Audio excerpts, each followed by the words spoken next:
نحمدہ و نصلی علی رسولہ الکریم۔ حضرات گرامی، آج ہم ایک نہایت اہم موضوع پر کچھ گفتگو کرنا چاہتے ہیں۔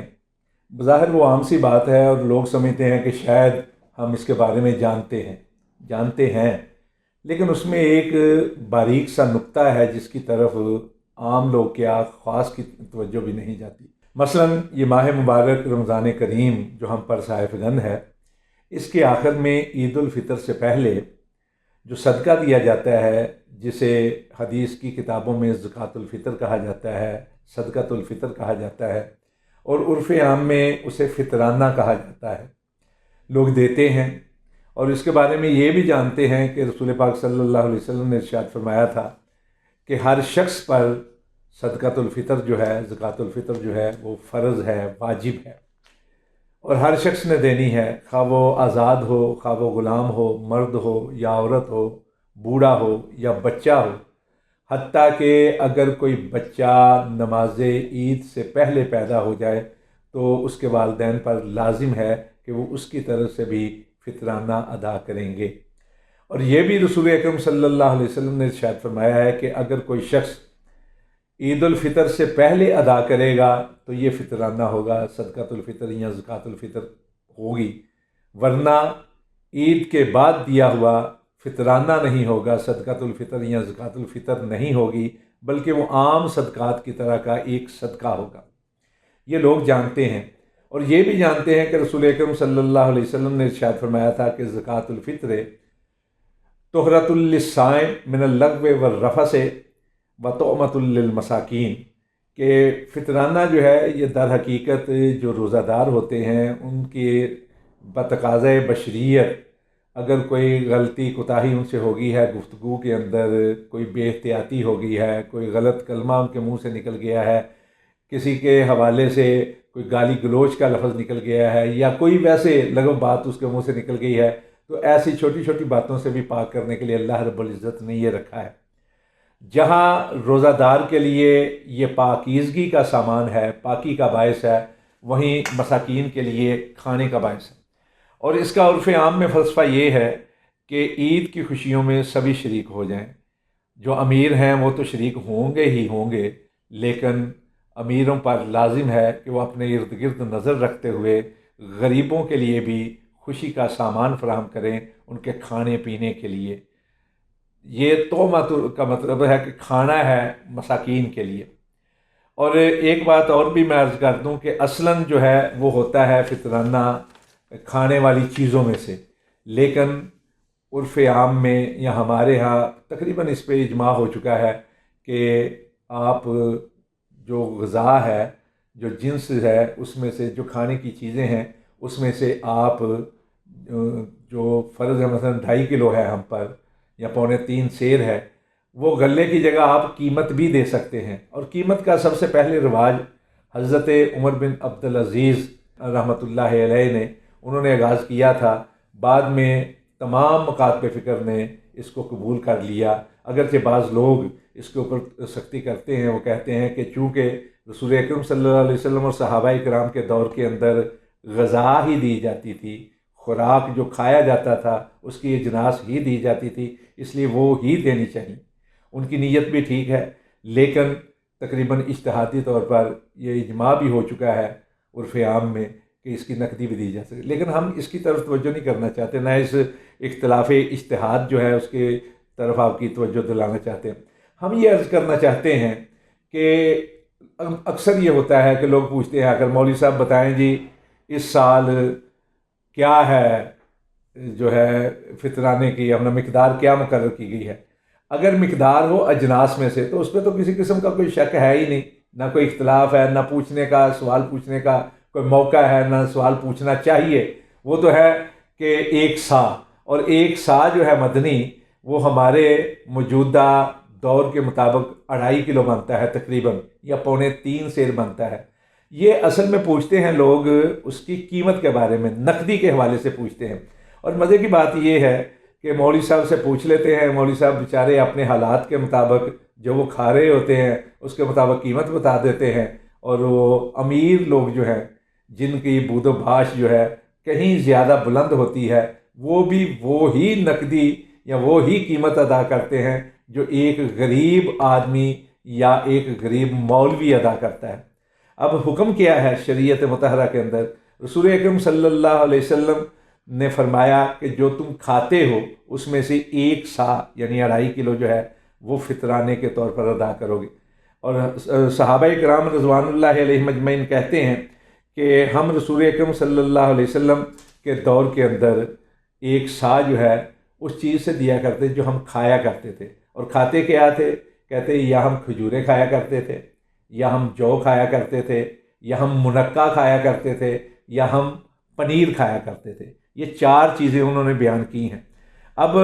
اسی طرح رسول اکرم صلی اللہ علیہ وسلم کی ایک حدیث ہے جو بخاری مسلم کے اندر ہے، حضرت عبداللہ ابن عمر رضی اللہ عنہما سے۔ وہ کہتے ہیں کہ رسول اکرم صلی اللہ علیہ وسلم کے حوالے سے کہتے ہیں کہ فرض رسول اللہ صلی اللہ علیہ وسلم زکوٰۃ الفطر سال من تمر او سال من شعیر علی العبد والحر والذکر والانثی والصغیر والکبیر وامر بها ان تؤدى قبل خروج الناس الى الصلاۃ، کہ رسول اکرم صلی اللہ علیہ وسلم نے فرض کیا ہے 1 سا کھجور میں سے یا 1 سا جو میں سے۔ اس حدیث کے اندر صرف ان 2 اجناس کا ذکر ہے۔ اور حضرت ابو سعید خدری رضی اللہ تعالیٰ عنہ سے بھی روایت ہے کہ بخاری مسلم کے اندر وہ کہتے ہیں کننا نخرج زکوٰۃ الفطر سان من طعام او سان من شعیر او سان من تمر او سان من عقت او سان من زبیب، کہتے ہیں کہ ہم دیا کرتے تھے زکوٰۃ الفطر فطرانہ 1 سا اپنے کھانے میں سے، یا 1 سا جو میں سے، یا 1 سا کھجور سے، یا 1 سا پنیر سے، یا 1 سا منقع سے۔ یعنی یہ 4 چیزیں انہوں نے بیان کی ہیں۔ اور وہ کہتے ہیں دوسری روایت وہ بھی حضرت ابو سعید خدری ہی سے ہے، کہتے ہیں کہ ہم 1 سا دیا کرتے تھے اپنے طعام سے۔ وَقَانَ طَعَامُنَا الشَّعِيرُ وَالزَّيْتُ وَالْعَقْتُ وَالتَّمْرُ، کہ اس وقت ہمارا جو کھانا ہوتا تھا جو ہوتے تھے، زیتون ہوتا تھا، پنیر ہوتا تھا، کھجور ہوتی تھی۔ یعنی یہ ایک نئی چیز جو ہے زیتون، اس کو بھی شامل کر لیا گیا۔ اب میں یہ عرض کرنا چاہتا ہوں کہ جو آدمی کھاتا ہے اس کے مطابق دے گا۔ ایک مولوی بیچارہ جو ہے وہ عام آٹا کھاتا ہے، اس کے مطابق وہ 1 سا دے گا۔ جو آدمی بہترین کھانا کھاتا ہے، پھلوں کے اوپر اس کا بسیرا ہے، بہترین اغذیاء جو ہیں ان سے وہ استفادہ کرتا ہے، یا ہم عرف عام میں یہ کہہ سکتے ہیں کہ جا کر 5 اسٹار ہوٹلوں کے اندر بوفے کی مرغن غذائیں کھاتا ہے، اور وہ جب فطرانہ دینے پہ آتا ہے تو بیچارے اس مولوی سے پوچھتا ہے جس کی 10-15 ہزار روپیہ تنخواہ ہے کہ مولوی صاحب فطرانہ کیا ہے؟ تو مولوی صاحب اپنے حالات کے مطابق کہہ دیتے ہیں 100 روپیہ ہے، 200 روپیہ ہے۔ یہ 100 روپیہ بھی اب نہیں، اب تو آٹا جو ہے عرف عام میں اس دور کے اندر تو قیمتیں بہت زیادہ بڑھ گئی ہیں، کھانے والی ضروری چیزوں کی، اشیاء ضروریہ کی قیمتیں کہیں زیادہ بڑھ گئی ہیں اور آسمان کی طرف اڑتی چلی جا رہی ہیں۔ ابھی میں نے اپنے ایک دوست سے پوچھا، ایک ہمارے ساتھ کام کرنے والے ہیں، ان سے پوچھا جی آٹے کی کیا قیمت؟ کہنے لگے 60 روپے کلو۔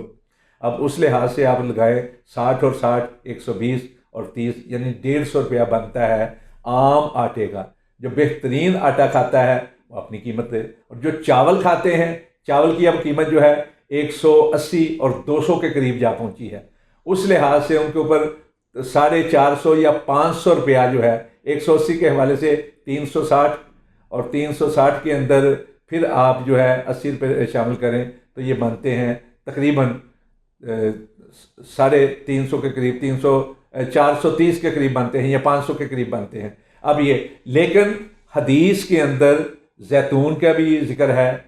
حدیث کے اندر منقع کا بھی ذکر ہے، حدیث کے اندر پنیر کا بھی ذکر ہے، حدیث کے اندر کھجور کا بھی ذکر ہے۔ تو وہ لوگ جو مرغن غذائیں اپنی بود و باش کی نظر کرتے ہیں، مرغن غذاؤں پر جن کی زندگی بسر ہوتی ہے، جو 5 اسٹار ہوٹلوں میں بوفے کی جو ہے دعوتیں اڑاتے پھرتے ہیں، جن کے گھروں میں ایک قسم کے نہیں کئی قسم کے پکوان ہوتے ہیں، اور جن کا دسترخوان جو ہے اللہ کی نعمتوں سے بھرا ہوا ہوتا ہے، ان کو تشکر کے طور پر اللہ کی نعمتیں جو اللہ نے ان پر کی ہیں ان کا شکرانہ ادا کرتے ہوئے اور اس کے حضور شکر ادا کرتے ہوئے ان کو اپنی بود و باش اور اپنی غذاؤں کے مطابق جو ہے فطرانہ ادا کرنا چاہیے۔ مولوی کے 2.5 کلو آٹے کے پیچھے نہ جائیں، کبھی کھجور کا 2.5 کلو دے کر دیکھ لیں۔ کھجور کی جو قیمت ہے اس کا اندازہ لگا کے وہ دیں، لوگوں کو جتنا دیں گے اللہ اتنا زیادہ دے گا۔ میں طنز نہیں کر رہا، میں ایک احساس دلا رہا ہوں۔ کبھی منقے کے 2.5 کلو کی قیمت بھی دے لیں، کبھی زیتون کے 2.5 کلو کی قیمت بھی دے لیں۔ ٹھیک ہے کہ گوشت کے بارے میں نہیں ذکر ملتا، لیکن اگر گوشت کی بھی بات ہوتی تو پھر صرف مرغ کے گوشت کی بات نہیں، پھر بیف ہی کی بات نہیں، بلکہ اب تو لوگ ہرن کا گوشت بھی کھاتے ہیں، اب تو لوگ شتر مرغ کا گوشت بھی کھاتے ہیں۔ اللہ اور زیادہ دے، بٹیر کھانے والے بھی کھاتے ہیں۔ میں صرف یہ احساس دلانا چاہتا ہوں کہ اللہ نے اگر آپ پر اپنی نعمتیں عام کی ہیں تو اس کے تشکر کے طور پر اپنی حیثیت کے مطابق فطرانہ ادا کریں، اور یہ فطرانہ جو ہے نماز عید سے پہلے ادا کر دیں اور غریبوں تک پہنچا دیں، تاکہ وہ بھی عید کی خوشیوں میں شامل ہو سکیں۔ اور جب آپ انہیں دیں گے تو ان کے پیٹ سے بھی، ان کی روح سے بھی، ان کے دل و دماغ سے آپ کے لیے دعائیں نکلیں گی، اور پھر ہو سکتا ہے کہ غریبوں کی دعاؤں سے یہ آفتیں، یہ مصیبتیں دور ہو جائیں۔ اللہ ہمیں سمجھنے کی توفیق عطا فرمائے۔ اقول قولی ھذا استغفر اللہ لی ولکم اجمعین۔